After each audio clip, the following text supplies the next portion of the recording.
Olá pessoal, sejam bem-vindos de volta a mais uma aula de saúde coletiva e hoje nós vamos falar sobre o Sistema Único de Saúde, em particular na sua organização e estrutura.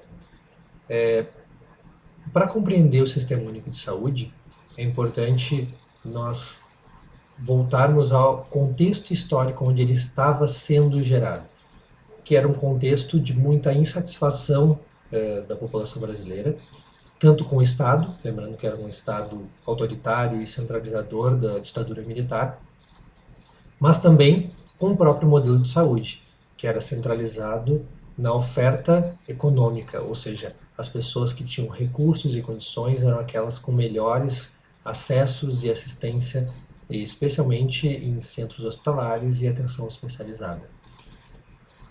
Toda essa conjunção de fatores foi culminar na 8ª Conferência Nacional de Saúde, que já estava prevista para acontecer em 1986. A grande questão da Conferência Nacional de Saúde é que ela veio, não tão coincidentemente, próxima da Assembleia Constituinte de 1987, que definiria a Constituição de 1988.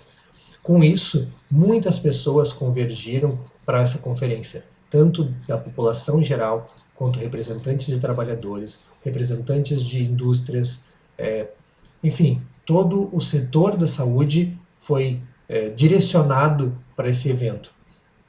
Qual era a grande questão da Conferência Nacional de Saúde? Era a reforma da lógica de saúde, propondo um novo, e aí com grandes aspas, um novo modelo de saúde que fosse mais inclusivo, que fosse mais justo, mais democrático.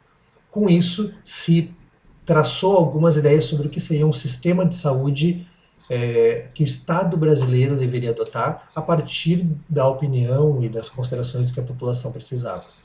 Com isso, lembrando que nós viemos de um momento, e na verdade historicamente, durante todo o nosso período republicano, de uma menor responsabilidade do Estado com vários aspectos da saúde, a 8ª Conferência demarca que o Estado, sim, deve assumir mais papéis em relação à saúde, tanto da regulação de serviços quanto na prestação de serviços. E essas diretrizes para a Constituição Federal ficaram demarcadas, que nós vamos ver daqui a pouco. Como uma recomendação complementar, acho interessante que vocês vejam um vídeo que está disponível no Moodle, aqui em cima, isso, sobre a abertura da 8ª Conferência Nacional de Saúde.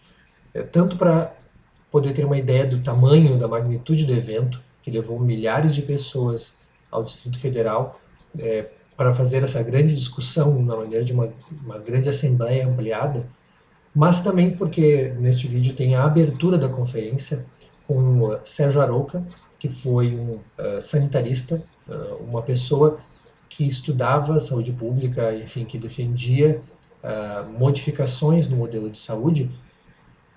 E é muito emblemática, acredito, a fala dele, porque apesar de acontecer em março de 1986, existe uma série de defesas ou de acusações em relação à ineficiência do modelo de saúde que ainda hoje podem ser consideradas como atuais. Quais são os marcadores que nós temos na Constituição Federal que ficaram a partir da 8ª Conferência Nacional de Saúde? Eminentemente, vocês vão ver que a Constituição Federal tem uma seção da saúde do artigo 196 até o artigo 200. Mas achei importante incluir o artigo 194, que vem antes, porque ele traz a ideia de seguridade social. Seguridade social é um conceito relativamente complexo, mas que é um conjunto de ações do Estado para assegurar direitos à sociedade.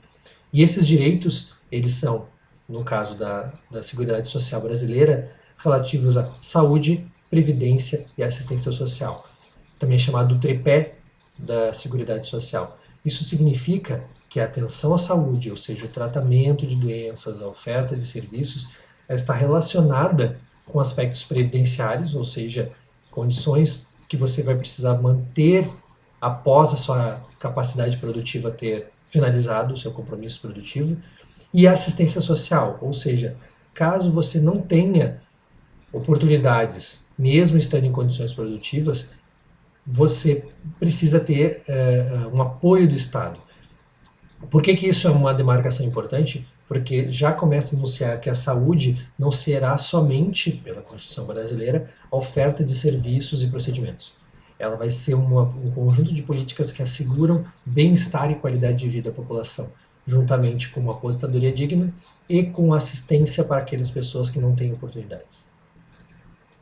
No artigo 196, nós temos o que foi chamado como conceito ampliado de saúde. A Constituição não usa exatamente esse termo, mas vocês vão ver que muitas referências fazem essa leitura desse artigo, onde está enunciado que saúde é direito de todos e dever do Estado, uma primeira demarcação muito importante, porque afinal, se eu quero responsabilizar o Estado, a saúde não pode ser somente um dever de quem utiliza, mas alguém tem que se responsabilizar por oferecer.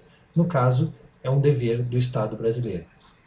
Por analogia, nós podemos ver, por exemplo, a área da educação, onde a educação superior é direito de todos, mas ela não é um dever do Estado.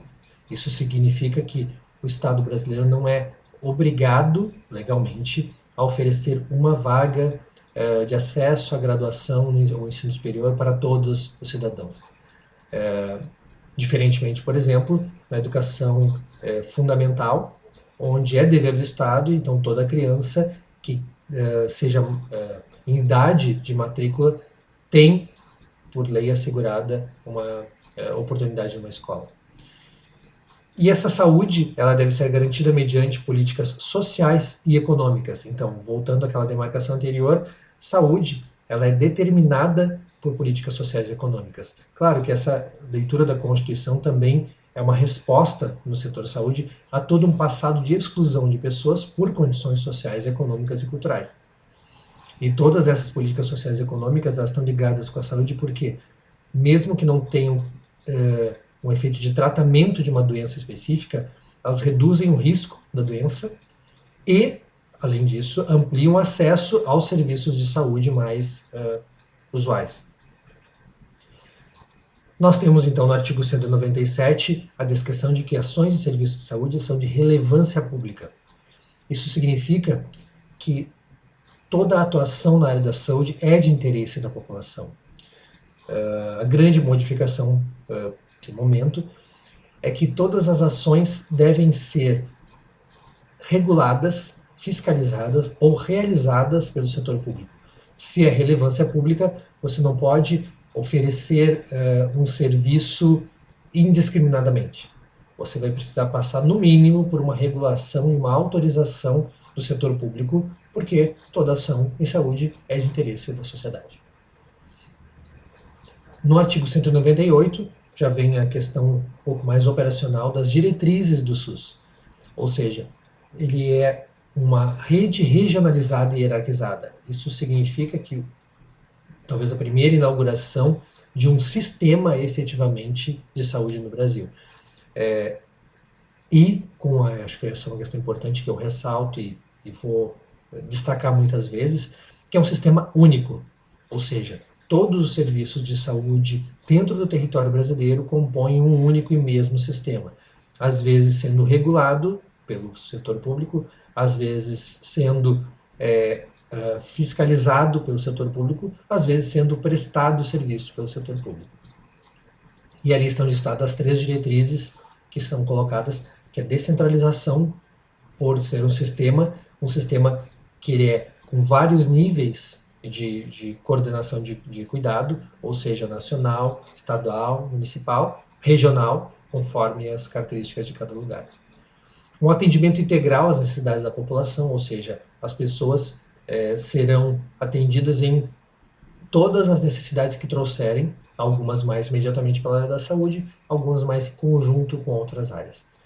E a questão da participação da comunidade, que é a possibilidade da população não só dar opinião, como inclusive decidir sobre o tipo de saúde que deseja. No artigo 199, nós temos a questão da iniciativa privada.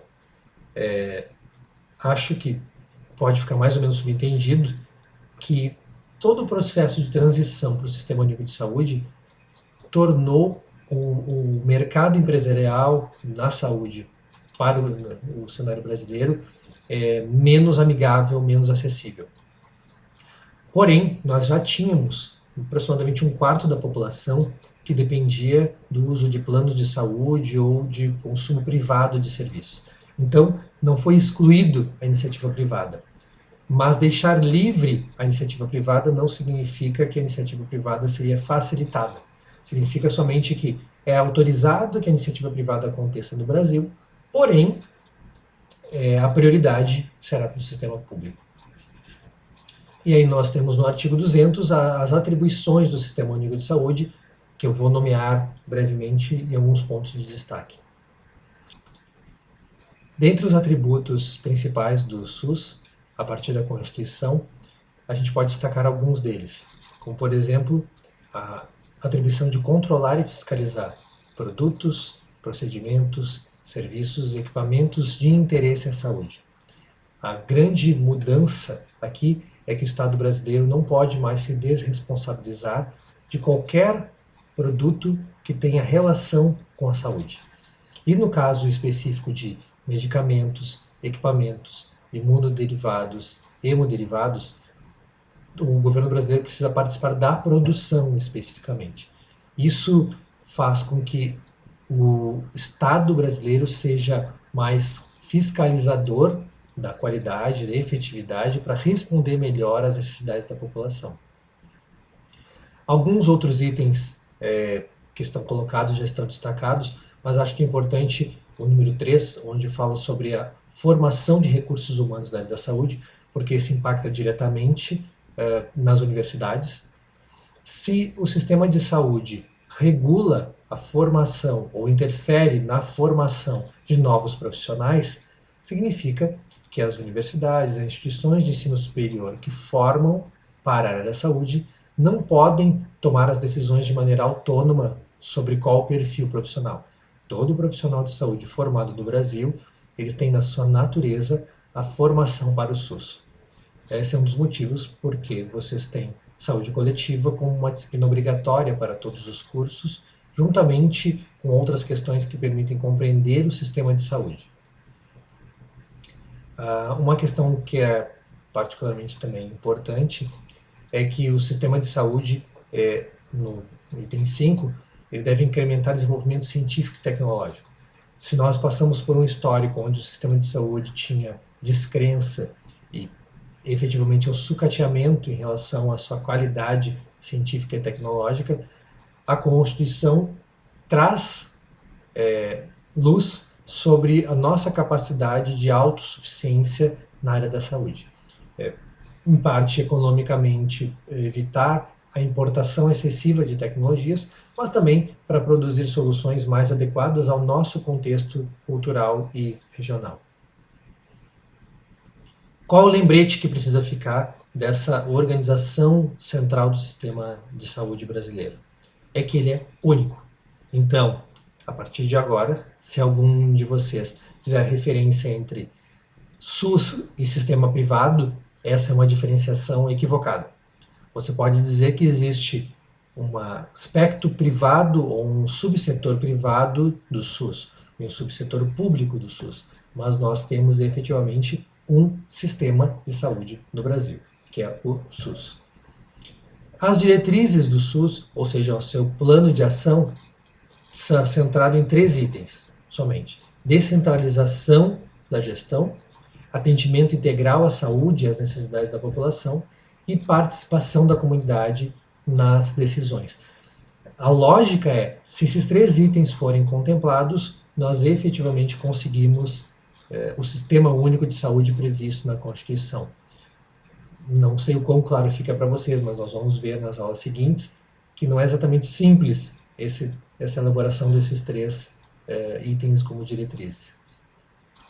As legislações que vêm depois da Constituição Federal de 88, que são a Lei 8.080, ou chamada também de Lei 8080, ela é a lei principal.